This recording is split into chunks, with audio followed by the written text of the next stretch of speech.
My neighbor. Hey, is it All five? right, yeah. Is it 5 o'clock? Is it 5? Is it 5 Wait, o'clock? what time is it? It's 5 o'clock. Can you check? Is it 5 o'clock? Where though? When is it 5? It's almost 5 in Napa. 5:02 in Napa. Oh, we're late. Well, that means it's 5 o'clock somewhere. I'm from Napa Valley. Welcome. We are live. We are live. It's 5 o'clock somewhere. Live and kicking. We have Johnny DM here. He's one of the organizers for one of the biggest music shows I've ever been to. Probably the most fun I've ever had at a music show, and that is Reggae on the River. And we also have Paul Benchuk, who, I mean, his stylings go from Shania Twain to everybody in LA, the Hollywood style. Paul David is right now, I think, probably the biggest choreographer in Los Angeles, and he was here last night for our party, and he's going to be doing some dance styling for you. Yeah, speaking of your party, Ian, we were all there last night. It was a fantastic event at the Andaz Hotel for Inc. Thank you, Andaz. Mischievous Inc. And 7x7 magazine, right? It was, well, Napa Valley Life magazine, Napa Valley actually, Life, but, yeah. but all the magazines come together, but basically what it was a great chance to be young and have fun in Napa Valley, and we found out that people in Napa know how to dress. Dress well, holy cow. With red and black. Yeah. Yeah, the Black Valentine Ball was quite a hit. It Quite was. short skirts, I saw last Quite. night. But was that the men or was But that? not yours. No, red smoking jackets. Yeah, you were a long red dress. I did. I wanted to stand out a little bit. As you did. And was there plenty dancing, Paul? There was plenty of dance, and I was like the instigator for the dancing. I can think. imagine it was, that. Painted in black. Painted in black. I wore my black tie that night. And yeah, we started off well, and I think once we got the ball rolling, it was hard to stop people from dancing. Yep, once the ball started rolling, the ball, was. the Black Valentine ball, It was definitely good. It did was such a roll. fantastic. You burn lots of calories. Yeah, I ate lots of cheese though, so it's important to burn calories while you're eating Balance it cheese. off. Yeah, we had to balance Such it good out. cheese. Your Well, mother you're in made Napa. cheese, didn't she? She did, yeah. Laura Oh. Chanel did the cheese. It was Oh. fantastic cheese. But let's talk about the Breakfast Club and some great music that went with that. That's right. Real quick, right before we start, I just want to say what we're drinking tonight is the Saint Superi Napa Valley Cabernet Sauvignon Estate from 2009. So Nice. that is our house wine of the month at Toutsuite. And this is 5 o'clock somewhere. Why don't you guys just get rolling? That's right. Allison, Yeah. take it away. I'd like to say San Supre. San Supre. I've driven past it a few times in the car up the valley, being a newie here. But we've got some fabulous guests on. We already have Paul in the studio, who's going to show us some shaky moves. No, I don't mean shaky moves, but really a couple of shaky moves and a couple of other sort of slick moves, I imagine. We'll do a little dance. But we also have our star, international star tonight, Jed Grimes, who is not only a phenomenal musician, multi-talented musician, he's a producer, he's a writer of songs and a composer for music for film and television, and also for games, computer games as well. Really? So we have Jed Grimes, who's also a member of the supergroup Simple Minds. Yes. So we're really lucky, Jed, to have you on the show Yes, we tonight. are.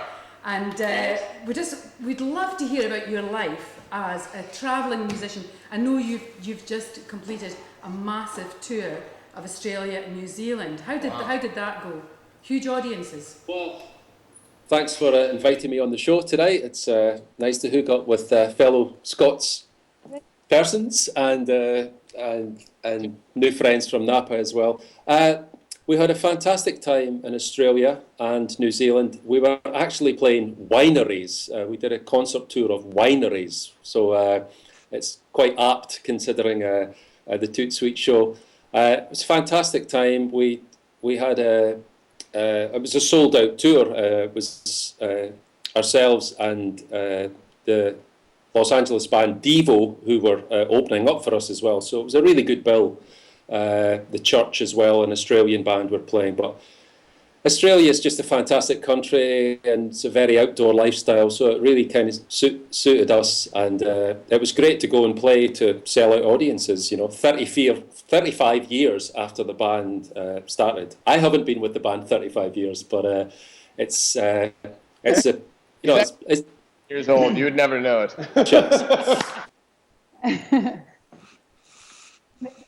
After Australia, you also went on to New Zealand as well. Yeah, we finished up in New Zealand, and it was quite a contrast, Alison, because it's just in the southern hemisphere, and it was just the middle of the summer, and then we came back to Scotland and we played right in front of Edinburgh Castle on Hogmanay, so on New Year's Eve. So that was like really, really special. But sub-zero temperatures, snow outside, and to have come from the summer in Australia straight into that was quite a contrast. But it was fantastic to be home and playing to our home crowd. There was 100,000 people on the streets of Edinburgh that night. So it was really, really special to play a show in our home country on New Year's Eve. So fantastic. So you put a fantastic picture up on Facebook of, actually, I think you'd rushed back to the hotel. Must have been in between the sound check or something, but you took this phenomenal picture of the fireworks. Or was that just at midnight? It was just... Just at midnight. Wow, that must have been incredible. And when you think of you playing with Simple Minds now, and obviously your career in music has spanned, from school days. How did you get started? From being, a youngster in Dundee in Scotland. Where did it all start for you? Well, it was kind of very early for me. I started when I was about 10 years old, and my family had a band, so it was a bit like the Waltons. We used to go and play these old people's homes, and we'd play folk music, my sister and my brothers and myself. And there was always, most Scottish families, there's always music in the house, and people are always singing songs. At New Year's especially, a very busy time for that, where families will go and visit their friends, and people will always bring a guitar, and there's always some auntie or uncle who fancies themselves as a singer.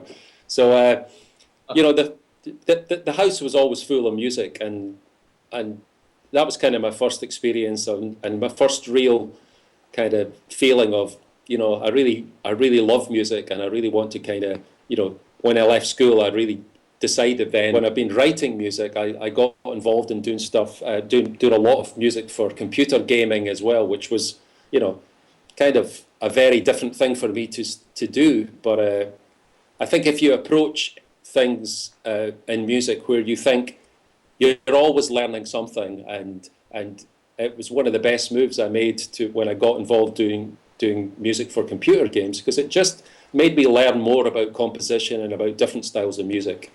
Mm-hmm. Fantastic. I know your career has also seen you through record deals and hit singles and big tours of the States. Yeah. What phase of your life? I mean, that was a real sort of, when you think about the number of years that you'd been playing music, and then suddenly to be catapulted into a record deal. Yeah, I think it's always difficult. I mean, these days the music industry has changed so much, but we first went and played in the States. We were signed to Virgin America in the late 80s, and we had a hit single. The band I was with was called Danny Wilson, myself and two friends from Dundee in Scotland, and we came to the States to promote a song called Mary's Prayer, which was in the Billboard top 20. And I just remember thinking, wow, America was so huge, and we spent 4-5 months touring America, visiting every single corner and nook and cranny, and playing gigs all over. And it just made me realise just how vast the country America was, and also just how hard you need to work. Once you've made your record, to go out and promote and play live, and so it's not an easy life. And but I think if you are really determined and you've got talent, and you work really hard, and the same rules apply today. Even though the music industry has changed, there's always going to be an audience for you, and you have to be aware of building that audience and what those fans want. And you can do that so much easier now through using social media and through just involving your fans in your music. Yeah. Oh, sorry, I'm going. No, I was just saying that- well, speaking of American culture, I mean, you pretty much with your songwriting, you changed this whole country. I mean, how does that feel to know that like all of us? I mean, don't you forget about me. The whole program. I mean, everyone knows that song. We all love it. You changed it. How does that feel? Well, I didn't personally, but I think for the original members of sorry. Yeah, that was my high school prom song. See? Oh, so There that's you had a go. big impact There on you go. quite a number Yeah. of people in this room. Absolutely. Well, You did a song for something about Mary. That's right. yeah. Yep. Well, Right. that was the song Mary's Prayer, and that was the band Danny Wilson. So myself and the two guys, Gary Clark and Kit Clark, who formed that band, that was the hit that we had in the late 80s. So that 20 years later, that song appeared in There's Something About Mary. So I think it just goes to show when Jed, when I was last in LA, yeah. it was the only time I was in LA. Sorry, that was a slight. Which was the last time? It was the last So time. people do not like LA, apparently. I walked into the airport and we were just about to check in to fly back to Auckland, and Mary's Prayer was blasting out through the speakers. I thought, Were you "What's flying that? What's Virgin?" that?" You know, actually, no, it wasn't flying Virgin, but actually, I remember. She's already in her 30s. Monkey. So we did it there. So we did it there. Sorry. That time. So we're talking about are you flying Virgin or not anymore? What do you mean? Well, she actually has a son, so it's a hard question to But answer. it's actually. I remember when you were promoting that single, and we were all very young at the time, and Virgin. I mean, correct. You busked your way to New York on a plane. I still love the story. What happened there? Well, this is a great story because at the time we'd spent most of the budget for recording the album.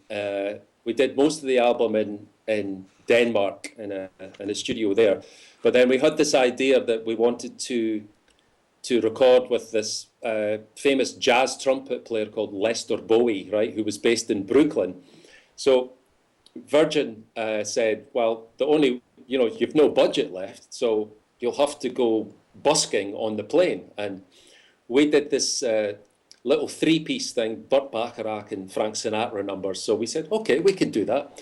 So we had an accordion, a tea-chest bass, like just one string and a tea-chest. And we got on the plane and, we were obviously partaking of the drinks and various other liquid refreshments. And so it was our turn then to kind of, okay, guys, you need to entertain the passengers. So we started playing and you could not hear a thing, bearing in mind this was not like a fancy A380 airliner. It was one of the loudest kind of old Boeing 747s. So you couldn't hear a thing. And we were just we did 5 or 6 songs and then went back and hit the bar again. But I remember when we came off the plane and the tea chest, they wouldn't let me take the tea chest bass because it was, a pretty awkward thing to carry. So that went on the carousel. So I'm waiting on my luggage and this tea chest bass is going round on the carousel. And I thought, am I going to take this in all the way around America with me? So I just left it on the carousel at Newark Airport. It's probably still going round at the moment, But it was great. It was fantastic to do a bit of busking and to, Virgin had some good ideas for things in terms of Virgin Airways. So it was great to be able to do that, Can you just explain for us non-Dundonians what busking is? Busking. Busking is when you stand on the street and you play for money. Okay. Call it. Okay. Panhandling. For the panhandling with the non-pros. guitar. With a guitar. It's talented panhandling. I mean, that's Hopefully. Well, I've been in some tube stops where it was less than talented panhandling. Does it apply to dancing as well? Well, it could do, but It this can is. apply to dance. But I suppose it'd be easier Maybe you for should you show to us. panhandle at 3,000 feet than it was for Jed That's the to play difference. the That's tea the chest difference. bass. 3,000. Exactly. How many? No, 30,000. 30,000. 30,000 feet. Yeah. Sorry, I lost a zero there. 30,000, yeah. Jed, I was going to ask you. I mean, you've been on the road a lot, and we've both been on those long tours where you're going into lots of cities, and sometimes they kind of all merge into one after a while. One of the things you often find musicians is sometimes they might not remember the city, but they remember the food that they had at particular shows, like before the show, after the show. Of all the places, I know you spent a lot of time in Spain, touring in Spain and things as well. What are some of the kind of tour highlights from a food, wine perspective? Oh, James, I mean, there cannot be a tour without a food itinerary as well. So Right. myself and Charlie from the band, the guitar player, he used to live in Rome. So this year we spent quite a bit of time in Italy touring, and we also had a show in Sicily, and it was just, the food was off the scale, just absolutely amazing, and very simple kind of dishes, but because you're in Sicily, all the ingredients are just so fresh, and the olives, lemons, and pasta. So every time we tour, we always make a point of choosing some fantastic restaurants, or making sure that every day that we're doing a show, we always get out and eat, so that we can at least experience something about the city that we're in, And that's the most the shows are memorable. We have some pretty great shows, but also some of the lunches are memorable as well. So Yes, Jed, I know you're totally passionate about food, and because I know you're an excellent chef as well, because I've sampled some of the food that you've made. And I also know when you're on the road, and this is maybe something that James can maybe ask a question on as well, is that you're passionate about cycling. So you've got some great stories about cycling when you're on the road. How does that work? Great. Yeah. Well, it's very important for me, because when Simple Minds play concerts, we're playing songs from the career of Simple Minds spans 35 years. So, for example, last year we played a show which was solely 5 songs from the first 5 albums, and so it's a 25-song show, 2.5-hour set. So for me, I think it's really important to, people are paying a lot of money for the ticket, to be in shape to be able to play. So rather than like days of old when we'd stay up all night and arrive in the next town and play the next show, what we're finding now at the more mature age is basically keeping in shape and eating well is a very important part of delivering an energetic show, at the end of the day. So every time we tour, it doesn't matter where we're going, I've got a really nice Cervelo carbon framed road bike, and that comes on the tour bus, and every day that when we get some time or if we have a day off, I take the bike and I either hook up with a cycling shop or a cycling club in the town that we're in, or I just go out by myself. So, in the last 6 months, I've cycled up Mount Etna in Sicily. I've been cycling in Russia, Sweden, Australia, New Zealand, and I think cycling's like music. If you find like-minded individuals, like in a band, people have got the same interests, and you get the same buzz out of going out on the bike together. So I think it works on all fronts. It's great for keeping in shape. It's great for enabling you to kind of see a town or a region that you're in.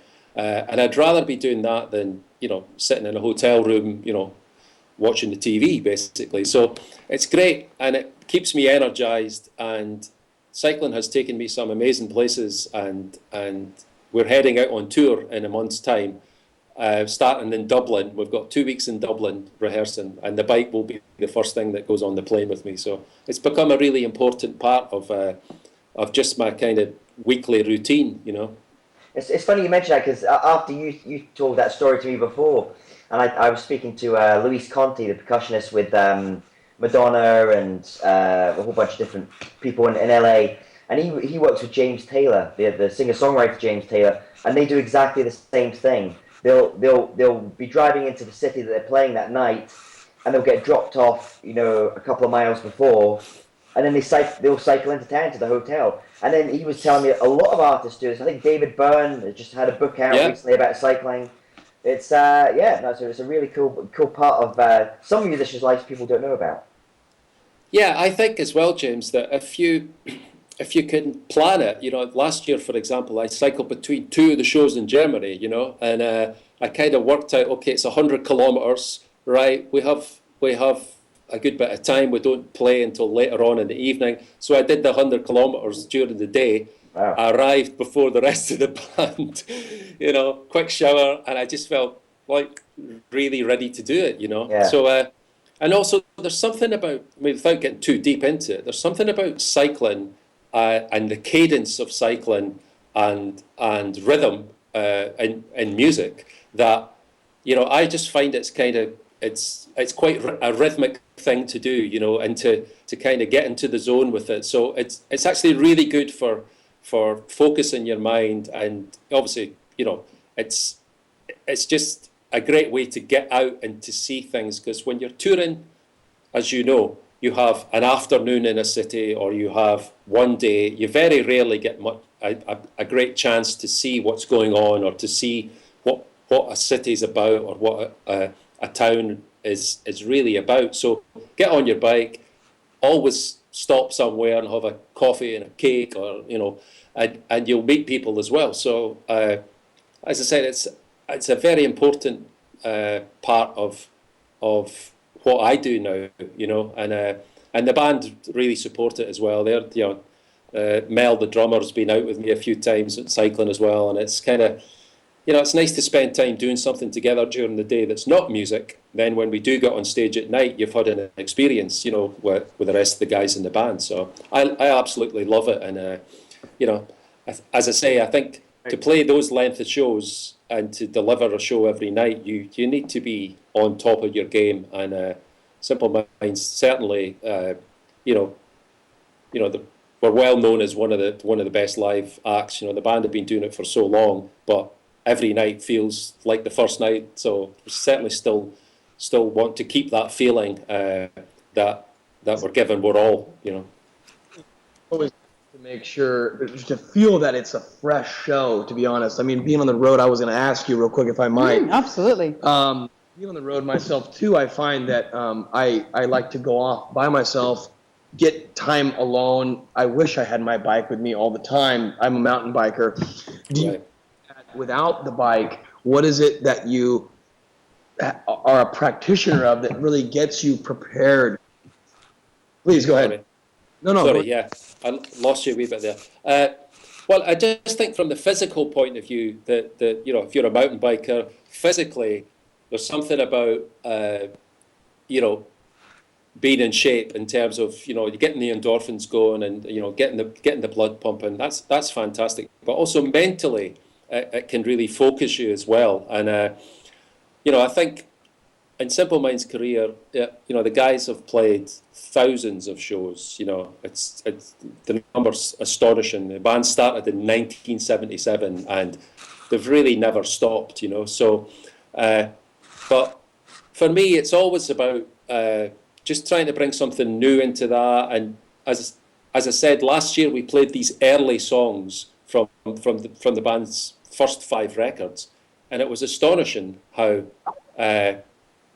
the energy that was in those early tracks and early recordings. I thought it was going to be really difficult to capture that, because it's kind of going back to your youth, you know, and when you were first learning your instrument. All that energy is on those records. But it was great because we took it. We just thought, okay, this is like, let's just treat this as something brand new.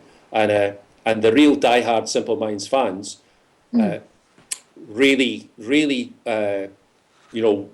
engaged with it, and the reviews were fantastic, and it was great to be able to go and do an entire tour without playing any of the Simple Minds hits. We didn't play Don't You Forget About Me, Alive and Kicking. None of those songs featured. It was all the early stuff. So doing things like that really keeps things fresh within the band, and we're working on new music all the time. There's a greatest hits album coming out. There's a new album coming later in the year, hopefully. And there's a greatest hits record that's just come out with some new songs on it as well. And that's coming out in the States in May, I believe. So something to look forward to. But I just think it's, we're lucky enough to be playing music for a living. We get to go travel the world, and people still love coming to see the band. And, so I think people, deserve for us to be on the top of our game, and keeping things fresh is really important. And we'll get on really well together as well. So that's really important, to like the people that you're working with, and to like spending time with them. So, So it's a little weird. But I have a question for you. I heard John Popper one time described writing a song just like going to the bathroom. He said sometimes you go in there and it comes out and it's amazing and it happens fast. And then other times you go in there and you sit there, nothing happens. A bunch of sputtering and puttering and uncomfortability. So he said writing a song very much is going to the bathroom. Is there something that you would use, and potentially a urinal? Shit happens, eh? I'm sorry. I'm just going to the bathroom now. I'll be back in a second. For the viewer, I know we have like 372 people watching right now. I'm sorry we're not getting to your questions, but yes, he is actually shirtless and very well built, sir. In the bathroom as he speaks. In the creative process. Part of the creative process. Well, what's happening next for you? What's on the 2013? Forward to, yeah. You come. Well, I hope. I mean, lots of people have been saying, when did the band come to play in the States again? And I know that the management are working on it, and everyone in the band would love to come back and play the States. So it's certainly in as part of the plans, But what we're about to do next is we're about to do 35 dates, I think it is, in Ireland and the UK, and that's playing some of the greatest hits and some of the new songs as well. And then, we spent most of last year in Europe and Scandinavia, all over the place. So I think this year it's really time to I'd love to get back to the States and play. It's been a while since I've played there, and it's been quite a while since Simple Minds played there as well. But we know that the band's music is played in America all the time, and there's the audience is very enthusiastic. So I keep my fingers crossed that we could come over and and do some touring again. It'd be great. It would be great, Jed, if you are over here touring and you're close to Napa, because there's great cycling up here. Oh. And also as well. It's just you've got to get engaged with that stuff. I love Napa. I was there 10 years ago. I was there, and I visited Calistoga and Sonoma, and I'm just fascinated by the place, and also had lunch at the Culinary Institute of America, which was just like fantastic. So I certainly think if we get back to the States with the band, that we will be booking our lunches tour as well at the same time. So and Napa will be part of that, definitely. Yeah. If you want some help, Jed, we'd be happy to help you on that Yes, one. and there is a wonderful winery called Saint Sucre, and on the blah blah blah blah. Yes, and also Peju Winery, and insert comment here. Yes. Well, listen, we'll take all our advice from you guys when it comes to the wine. So, All right. I'm still Leave it to the learning. professionals. It's all right. We just like to drink. Right. So, Jed, in terms of your cycle, what's your next cycling gig?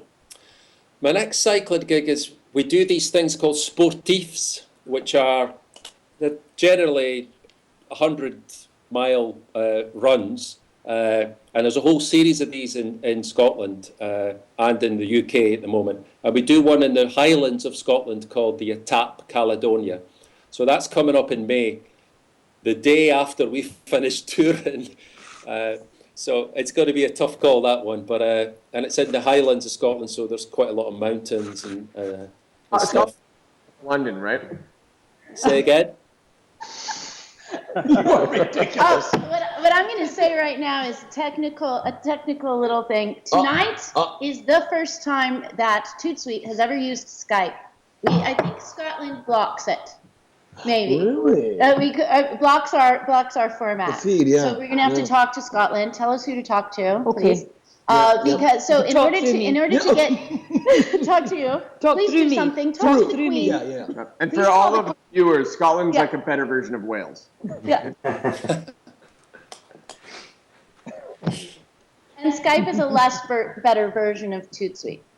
But we wanted to talk to you, and we're making the best of it. So you can see they've got their headphones on, and we're just having a little bit of a different experience tonight. Yeah, but the viewer level is huge. I mean, there are a lot of you out there. I wish you would text in and start in. So it's at Toot Social. That is how you get in. That's how you talk to him. You can actually ask us questions. You can talk to us. You can talk to him. He changed American culture. We haven't really talked about the song that changed American culture, but you did. His songwriting changed.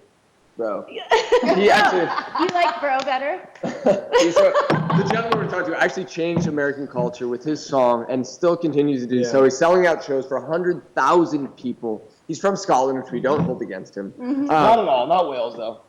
Better than Wales. Better Wales. And so, but it's amazing, and it has been a pleasure to speak to you. I think we have a few more questions. Do you have Well, Jed, just like to thank you for coming on. I mean, we realise that we've jumped about 8 time zones. You're 8 hours ahead. You're already in Tuesday. Oh yeah. Still sitting. 1:36 in the morning. 1:36 in the morning. To Tuesday. I heard sex in the morning. Did you say sex?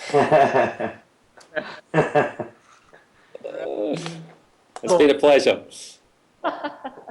Well, thank you so much. Jed, if you can. Yes, If you have nothing else to do. Now, we won't be upset if you go off and make your hot chocolate before you go to your bed or whatever. So, but you're welcome on. But thank you so much. We really appreciate it. What an interesting conversation. And also, we're looking forward to you writing your memoirs one day, because incredible. It's a long way off yet, though. Yeah. No. I hope so. There's a book in there, Jed. Definitely. Sounds okay. I'll get to work on it now, right? Who wants to write the book? Give my love to Dundee. I will do. Thanks, Alison. Much, Jed. Thank you. Lovely to meet you. Cheers. Salute. Salute. Salute a tutti. La vita e ragazze sono bellissima. Wait, I've got 2. This guy knows how to speak Italian. Hey. You betcha.